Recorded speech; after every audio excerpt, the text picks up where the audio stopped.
కవిత మెడలో తాళి కడుతున్న ఆఖరి నిమిషంలో వచ్చి మాధవతో తాళి కట్టించుకున్న గాయత్రి. అసలు ఇదంతా ఎలా జరిగిందనేది వీడియోని స్కిప్ చేయకుండా చివరి వరకు చూడండి. పొదరిల్లు రేపటి ఎపిసోడ్స్లో ఏం జరగబోతుందో ముందుగా తెలుసుకోవాలి అనుకుంటే వీడియోని లైక్ చేసి ఛానల్ని సబ్స్క్రైబ్ చేసుకుని పక్కనే ఉన్న బెల్ సింబల్లో ఆల్ పై క్లిక్ చేయండి. మాధవ గాయత్రి ఒకటవ్వాలని మీరు కూడా కోరుకుంటే కామెంట్లో ఎస్ అని టైప్ చేయండి. మొత్తం మీద చూసుకున్నట్లయితే గనక పెళ్ళిళ్ళ బ్రోకర్ ఇంటికి వచ్చి ఇంకా ఇంతకు ముందు మీరు గారెలను వేయడం నేర్పించిన అదే పెళ్లి సంబంధం మళ్ళీ వచ్చింది అంటూ బ్రోకర్ చెప్తాడు. కానీ వాళ్ళు ఒక కండిషన్ పెట్టారు అని చెప్పేసరికి ఆ కండిషన్ ఏంటో తెలుసుకోవాలి అన్న ఉద్దేశంతో మహాలక్ష్మి చక్రి వాళ్ళ ఇంటికి వెళ్తారు. తీరా మోసి వెళ్ళిన తర్వాత కండిషన్ కాస్త తెలుస్తుంది. నిజానికి కండిషన్ గురించి మాధవ్కి ఆల్రెడీ తెలుసు, కానీ అక్కడ పెళ్లి కూతురు ఆ విషయాన్ని బయట పెట్టదు. ఆల్రెడీ మాధవ్ గారితో మాట్లాడాను అన్న విషయాన్ని బయట పెట్టకుండా కేవలం మహాలక్ష్మి వాళ్ళతో నేను ఆ ఇంట్లో ఉండలేను, పైగా ఆ ఇంట్లో 5 మగవాళ్ళు ఉంటారు, పైగా ఇల్లు కూడా అంత బాగున్నట్టు ఉండదు, దూరంగా అంటే బాగా దూరం కాదు, ఆ ఊర్లోనే వేరే చోట ఇల్లు తీసుకుంటే రాకపోకలు జరుగుతాయి.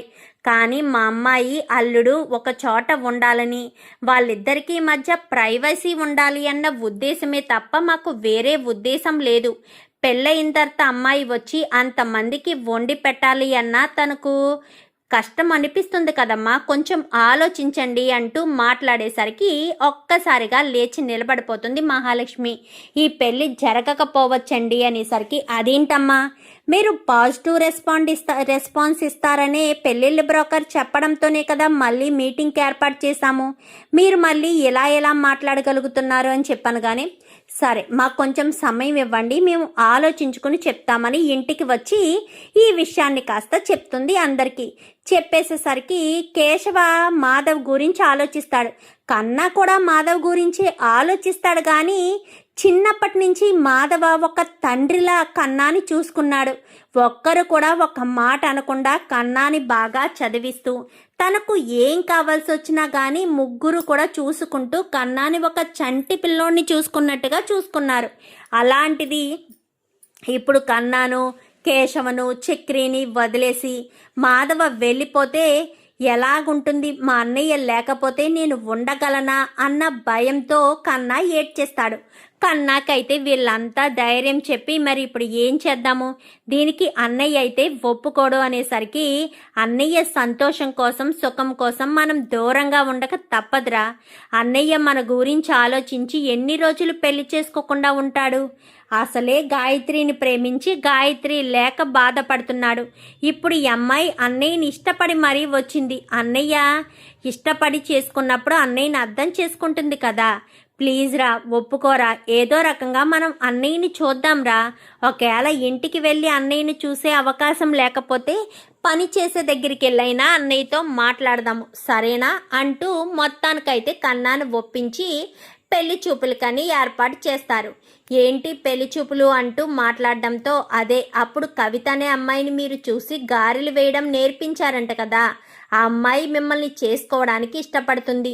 ఎలాగా గాయత్రికి వాళ్ళ ఇంట్లో పెళ్లి సంబంధం చూశారు, ఎంగేజ్మెంట్ కూడా జరిగిపోయింది, ఇంకా మీరు పెళ్లి చేసుకోవడం తప్ప వేరే ఆప్షన్ లేదు పెద్ది, మీరు కవితని పెళ్లి చేసుకుంటే కవితది మీది ఈడు జోడు బాగుంటుంది అంటూ మహాలక్ష్మి చెప్పడంతో ఒప్పుకో అన్నయ్య అంటూ అందరూ చెప్పేసేసరికి సరే అని చెప్పి మాధవ ఒప్పుకుంటాడు.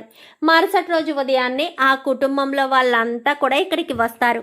అంతా వచ్చిన తర్వాత అంతా ఓకేనా, మేం చెప్పిన కండిషన్ ఓకేనా అని చెప్పి మాట్లాడేసరికి కండిషన్ గురించి వీళ్ళు ఇప్పుడే చెప్పేస్తారేమో, కండిషన్ గురించి అన్నయ్యకి తెలిస్తే అన్నయ్య ఎట్టి పరిస్థితుల్లోనూ ఈ పెళ్లి చేసుకోవడానికి ఒప్పుకోడు.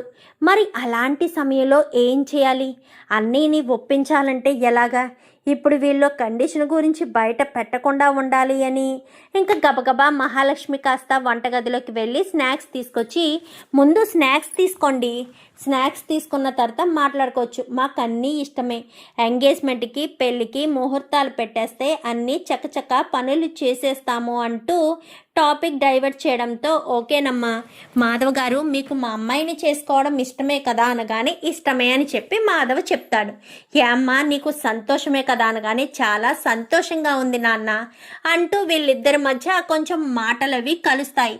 ఎవరితో? మాధవతో కవితతో. ఇంక ఇలా మాటలు కలిసి మాధవ్ని 1-2 సార్లు బయట మీట్ అయ్యి ఫోనుల్లో మాట్లాడి మాధవ్కి గాయత్రి అంటే ఇష్టమే, కానీ గాయత్రినే తలుచుకుంటూ ఉండలేడు కదా. తను పెళ్లి చేసుకోవాలి, తమ్ముళ్ళకి తల్లిలా ఒక అమ్మాయిని తీసుకురావాలి. సో అందుకని తన మనసును చంపుకొని కవిత మీదే కొంచెం అభిమానాన్ని పెంచుకోవడానికి ప్రయత్నిస్తాడు. స్వతహాగా మాధవ్ అయితే కొంచెం సైలెంట్, ఇప్పుడు ఇంకా సైలెంట్గా ఉంటాడు, కానీ తను మాట్లాడుతుంటే ఏదో మాటలు కలుపుతాడు. ఇంకా అలా మాటలు కలిపి కొన్ని రోజులు ఇద్దరు ట్రావెల్ చేస్తారు.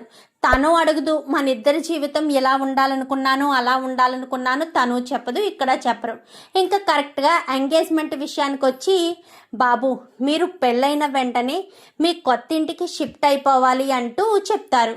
కొత్త ఇల్లు ఏంటి అనగానే ఏమీ లేదు, ఈ ఇల్లుని కొత్తగా చేద్దామని అన్నయ్య అంటూ ఏదో కలుపుతారు. సర్లే అని ఎంగేజ్మెంట్ కూడా జరిగిపోతుంది.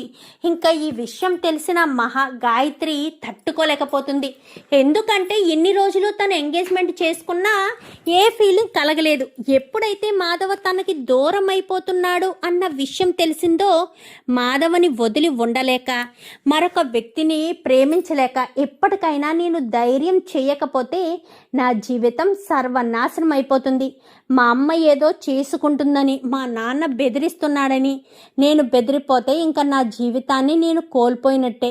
నా జీవితాన్ని నేను కోల్పోయి బాధపడుతూ ఉండాలా? ధైర్యం చేసి మా బావను సొంతం చేసుకోవాలి అనుకుంటుంది. కానీ ధైర్యం సరిపోదు, అడుగు తీసి బయట పెట్టడానికి కూడా అవకాశం లేని పరిస్థితి వస్తుంది. ఇక్కడ గాయత్రి పెళ్లి చేసేద్దామని వీళ్ళు అనుకుంటారు, కానీ పెళ్లి కొడుకు వాళ్ళ ఇంట్లో ఎవరికో హెల్త్ బాగోకపోవడంతో పెళ్ళినైతే పోస్ట్ పోన్ చేస్తారు. ఈ పెళ్లి జరిగిపోతే ఏ గొడవ ఉండదనుకున్నాను, పెళ్ళిని కూడా పోస్ట్ పోన్ చేసేశారు. ఇప్పుడు ఏం చేయాలో, ఎలా ఇదంతా జరుగుతుందో ఏంటో ఏమీ అర్థం కావట్లేదని ఇంకా వీళ్ళంతా కూడా అనుకుంటారు.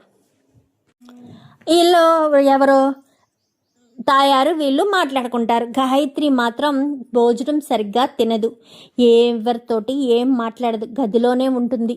ఇంకా బావకు పెళ్ళి అయిపోతే బావ నాకు దూరం అయిపోతాడు, బావను నేను వదులుకోలేను అని గదిలోనే కూర్చుని బాధపడుతూ ఏడుస్తూ ఉంటుంది. అదంతా కూడా తాయారు అత్తగారు ఉంది కదా, అత్తగారు అబ్జర్వ్ చేయడం మొదలు పెడుతుంది. ఏమైందే మనవరాలా, ఎందుకు ఏడుస్తున్నావు? ఆ రోజు నువ్వు ఆపకపోయి ఉంటే ఈ పాటికి నేను ఎంతో సంతోషంగా ఉండేదాన్నే ముసలిదాన్న. నీ వల్లే ఇదంతా జరిగింది.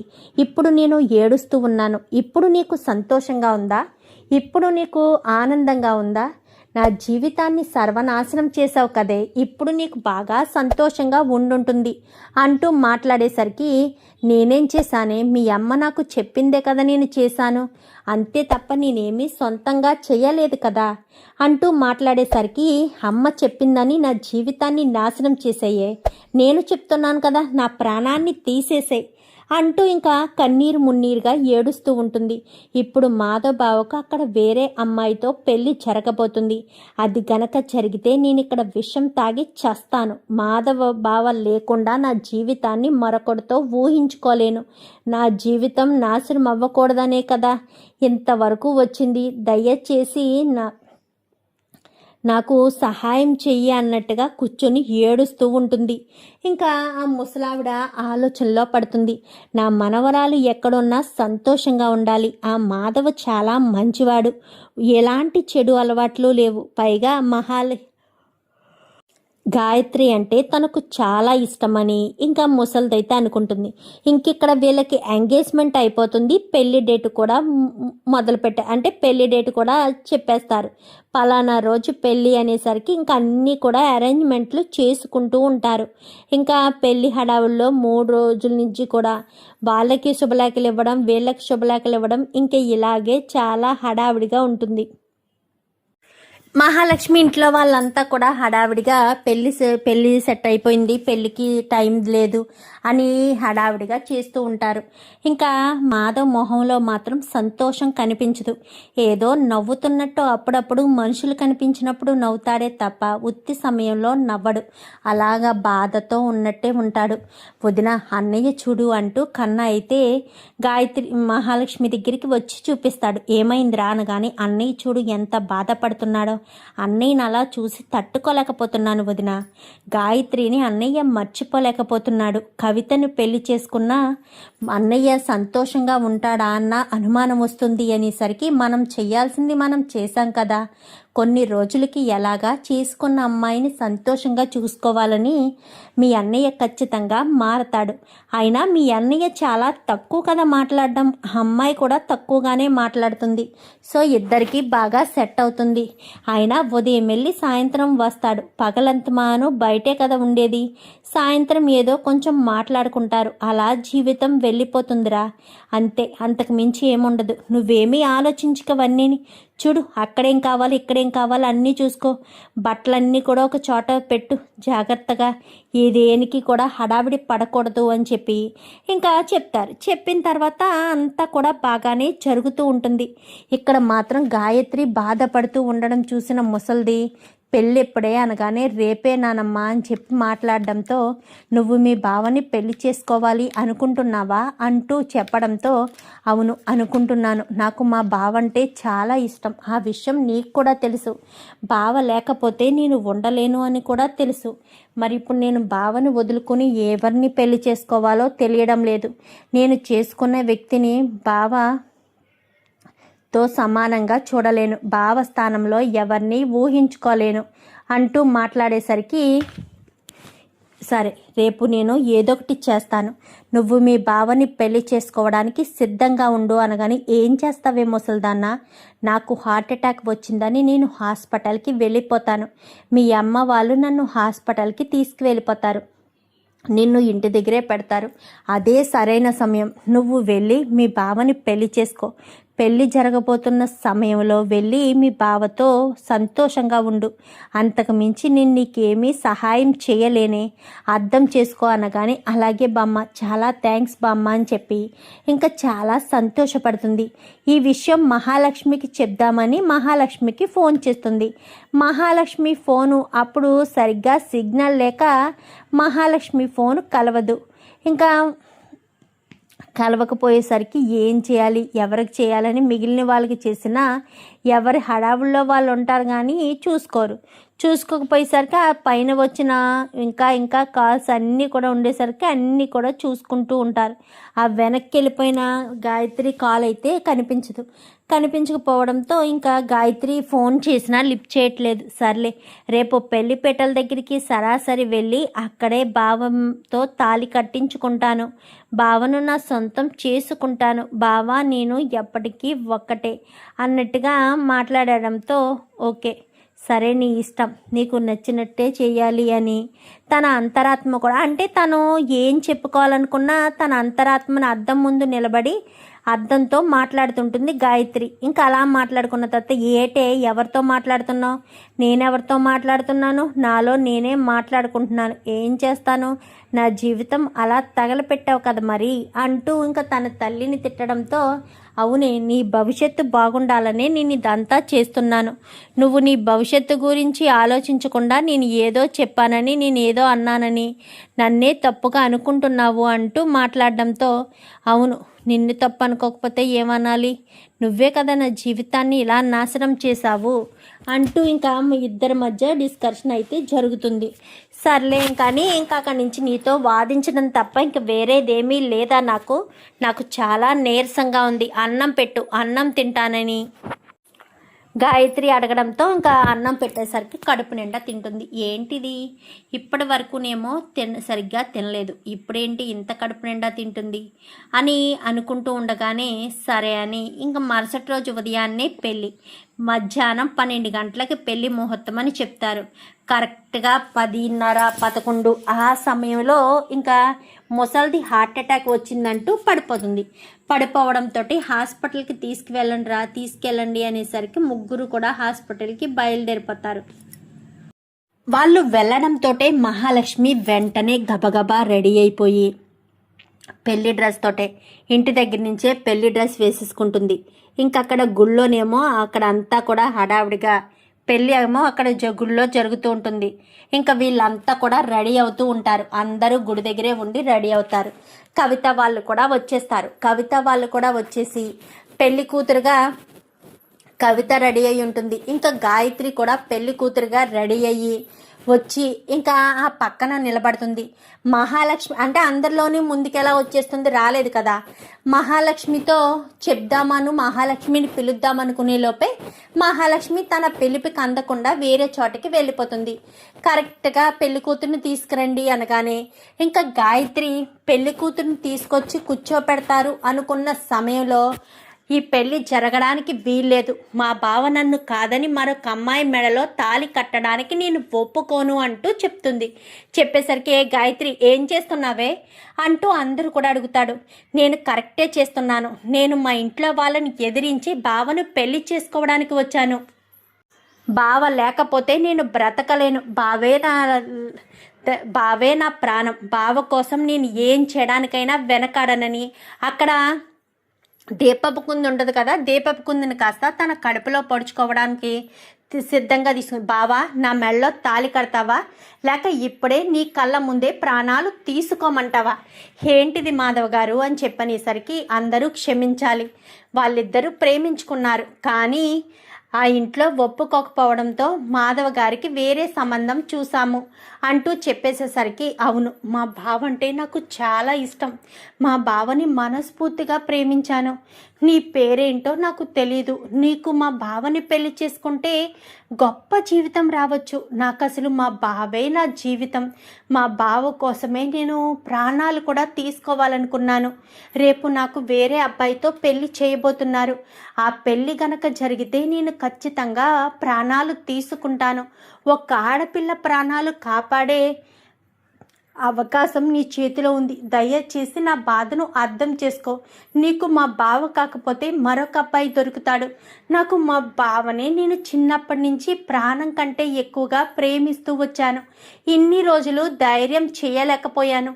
ఇప్పుడు ధైర్యం చేసి మా బావని పెళ్లి చేసుకోవడం కోసం వచ్చాను. అర్థం చేసుకో అని చేతులు జోడించేసరికి అర్థమవుతుంది, ఒక ఆడపిల్ల మనసుని నేను అర్థం చేసుకోగలను. నాన్న వెళ్ళిపోదాం రండి అనగాని, అదేంటమ్మా నీ మెడలో తాళి కడతాడు అని కదా నువ్వు ఎన్నో ఆశలతో పెళ్లి పీటల మీద కూర్చున్నావు అంటూ తన తండ్రి అడగడంతో, లేదు నాన్న, తను మహాలక్ష్మి గాయత్రి మనసులో మాధవ ఉన్నట్టే మాధవ్ మనసులో కూడా గాయత్రి ఉంది. గాయత్రినే తను ఇష్టపడుతున్నాడు. నాకు ఆ విషయం అర్థమవుతుంది. పెళ్ళయిన తర్వాత మారతాడు కదా అన్న ఒకే ఒక్క నమ్మకంతో నేను ఏమీ మాట్లాడలేదు. ఆ విషయం కూడా మీకు చెప్పలేదు. తనలో ఖచ్చితంగా మార్పు వస్తుంది అన్న ఒకే ఒక్క నమ్మకంతో. కానీ ఇప్పుడు అమ్మాయే వచ్చి పెళ్లి చేసుకుంటాను అని అడుగుతుంది. మరి అలాంటి తప్పుడు అమ్మాయి కోసం నేను ప్రేమించిన వ్యక్తిని త్యాగం చేయలేనా? ప్రేమ అంటే త్యాగాన్ని కోరుకుంటుంది అంటారు. నేను మాధవ్ గారు ఎక్కడున్నా సంతోషంగా ఉండాలని కోరుకునే వ్యక్తినే. మాధవ్ గారితో కలిసి ఉండాలి అనుకున్నాను, కానీ కలిసి ఉండే అవకాశం లేదు. కాబట్టి మాధవ్ గారు ఎక్కడున్నా ఎవరితో ఉన్నా సంతోషంగా ఉంటే చాలు అని నా మనసు కనిపిస్తుంది. పద నాన్న వెళ్దాము అని చెప్పి అక్కడి నుంచి కాస్త వాళ్ళు వెళ్ళిపోతారు. ఇంకా గాయత్రికి పాస్కం కట్టి బొగ్గను చొక్క పెట్టి తీసుకొచ్చి పెళ్లిపేటల మీద కూర్చోపెడతారు. ఇంకా వీళ్ళు ముసల్దాన్ని తీసుకుని పొరుగురు వెళ్తారు. పొరుగురు వెళ్ళేసరికి ఇంకా అక్కడికి వెళ్ళిన తర్వాత ఇక్కడ తయారు వాళ్ళకి తెలిసిన ఒక అతను గుడిలో గాయత్రికి మాధవ్కు పెళ్లి జరుగుతుందన్న విషయం చూసి వెంటనే అది ఫోటో తీసి తయారుకు పెడతాడు. తయారుకు పెట్టడంతో ఆ ఫోటో చూడడంతో తయారు ఒక్కసారిగా షాక్ అయిపోతుంది. ఇదేంటిది, ఇది పెళ్లి చేసుకోవడానికి వెళ్ళిందా అంటూ మాట్లాడేసరికి, వెళ్ళిపోయిందా అయితే గాయత్రి అని వాళ్ళ అత్తగారు లేచి కూర్చుంటారు. ఏంటత్తయ్య మీకు హార్ట్ అటాక్ రాలేదా? హార్ట్ అటాక్ వచ్చింది అని చెప్పారు, అందుకే కదా గబగబా హాస్పిటల్కి తీసుకొచ్చాము అనగానే, లేదు, నా మనవరాల కోసం నేనే నాటకం ఆడాను, నా మనవరాలు సంతోషంగా ఉండడం కోసం నేనే ఇదంతా నాటకం ఆడాను, నా మనవరాలు సంతోషం కోసం ఏం చేయడానికైనా సిద్ధపడతాను. అందుకే మాధవ్కు గాయత్రికి పెళ్ళి జరగాలి అన్న ఒకే ఒక్క సంకల్పంతో నా హెల్త్ బాగోలేదని, నాకు హార్ట్ అటాక్ వచ్చిందని నాటకమాడి నిన్ను అక్కడి నుంచి తీసుకొచ్చాను. గాయత్రి వెళ్ళి మాధవ్ని పెళ్లి చేసుకుంటుంది. ఈ పాటికే వాళ్ళిద్దరికీ పెళ్ళి అయిపోయి ఉంటుంది తాయారు. ఇంకా నువ్వు వెళ్ళినా పెళ్ళి ఆపలేవు. నీ కూతురు గురించి నేను ఆలోచించాను, నువ్వు ఆలోచించలేకపోయావు. నీ కూతురు ఆ మాధవ్తో ఉంటేనే సంతోషంగా ఉండగలుగుతుంది. పిల్లల సంతోషం కోసం మనం చేయకపోతే ఇంకెందుకు చెప్పు? పిల్లలు ఎక్కడున్నా సంతోషంగా ఉండాలనే కదా మనం చూసుకునేది. ఆ పిల్లల సంతోషమే కదా మనం వెతుక్కోవాలి. నువ్వు అది అర్థం చేసుకోకుండా నీ పంతాలు నీ పట్టింపులతోటే ఇన్ని రోజులు గడుపుకుంటూ వచ్చావు. ఇక మీదట అలా జరగడానికి వీల్లేదు. ఖచ్చితంగా మాధవ గాయత్రికి పెళ్లి జరిగిపోయి ఉంటుంది. ఇంకెందుకు ఇక్కడ ఉండడం? పదండి ఇంటికి అని చెప్పి ఇంటికి వెళ్తారు. వీళ్ళు ఇంటికి రావడంతో వాళ్ళు గుడి దగ్గరికి వెళ్ళేసరికి ఇప్పుడే పెళ్లి చేసుకుని వెళ్ళిపోయారనగాని గబగబా ఇంటికి బయలుదేరతారు. ఇంటికి వచ్చిన తర్వాత వీళ్ళకి హారతి ఇచ్చి కుడికాలు లోపల పెట్టి ఆ ఇంట్లోకి అడుగు పెట్టు అంటూ మహాలక్ష్మి చెప్పడంతో, నువ్వు గనక ఆ ఇంటి గడప తొక్కితే ఇంకా జన్మలో నా ఇంటి గడప తొక్కలేవు అంటూ పై వెనక నుంచి తాయారు మాట్లాడుతుంది. ఏం మాట్లాడుతున్నారండి అనగానే, గాయత్రి నీకే చెప్తున్నాను, నువ్వు గనక వాడి చెయ్యి పట్టుకుని నా ఇంట్లో అడుగు పెడితే ఇంకా ఎప్పటికీ నా ఇంటి జోలికి రావడానికి వీల్లేదు. నీకొచ్చే ఆస్తిలో చిల్లి గవ్వ కూడా ఇవ్వను అంటూ గట్టిగా మాట్లాడేసరికి, ఎవరు కావాలమ్మా నీ బోడాస్తి? నాకు బంగారం కంటే విలువైన మా బావున్నాడు. నా బావ నన్ను ప్రేమగా చూసుకుంటాడు. నా బావ ఒక్కడుంటే చాలు, ఇంక నాకేం అవసరం లేదు. నేను ఇంటి గడప తొక్కకుండా ఎలా ఉంటాను? ఎన్నోసార్లు వెనక గుమ్మం నుంచి వచ్చిన నేను ఇప్పుడు ధైర్యంగా ఎదుటి గుమ్మం గడప దాటి మరీ ఇంట్లో కడుగు పెడుతున్నాను అనేసరికి ఇంకా అంతా కూడా ఉండగానే ఇంకా గాయత్రి మాధవ్ చేపట్టుకుని ఆ ఇంట్లో అడుగు పెడుతుంది. అడుగు పెట్టడంతో ఈ రోజుతోటే నా కూతురు చచ్చిందనుకుంటాను అని అక్కడి నుంచి వాళ్ళు వెళ్ళిపోతారు. శబాష్ మేనకోడల, మొత్తానికైతే ధైర్యం చేశావు. ఎప్పుడు పెరటి గుమ్మం నుంచి దొంగతనంగా వచ్చే నువ్వు నా కొడుకు చెయ్యి పట్టుకుని ముందు గుమ్మం నుంచి లోపలికి రావడం నాకు చాలా చాలా సంతోషంగా ఉంది అంటూ నారాయణ చెప్తాడు. చెప్పిన తర్వాత లోపలికి వెళ్ళిన తర్వాత అంతా కూడా చాలా హ్యాపీగా ఫీల్ అవుతారు. అయినా గాయత్రి, చివరి నిమిషం వరకు ఎందుకు ధైర్యం చేయలేకపోయావు? ఇదంతా మా నానమ్మ నాకు చెప్పింది. నేను ఇలా హార్ట్ అటాక్ వచ్చినట్టు వెళ్తాను, నువ్వు వెళ్ళి పెళ్లి చేసుకోమని. నేను పడుతున్న బాధ చూసి మా నానమ్మ సహాయంతోనే నేను ఈ పెళ్లి చేసుకోగలిగాను. నిజంగా నాకు చాలా సంతోషంగా ఉంది మహాలక్ష్మి. బావ ఎక్కడ నాకు దూరం అయిపోతాడో అని భయం. నేను పెళ్లి చేసుకుని వెళ్ళిపోతాను కదా, బావ చేసుకోవడంలో తప్పేముంది అని నువ్వు అనుకోవచ్చు. నేను పెళ్లి చేసుకుని వెళ్ళిపోయినా అక్కడ నేను ఎలా బ్రతుకుతానో ఏంటో నాకు తెలీదు. కానీ బావ ఏదైనా అనుకుంటే అది జరగాలి. పైగా బావ చాలా సున్నితమైన మనసు గలవాడు.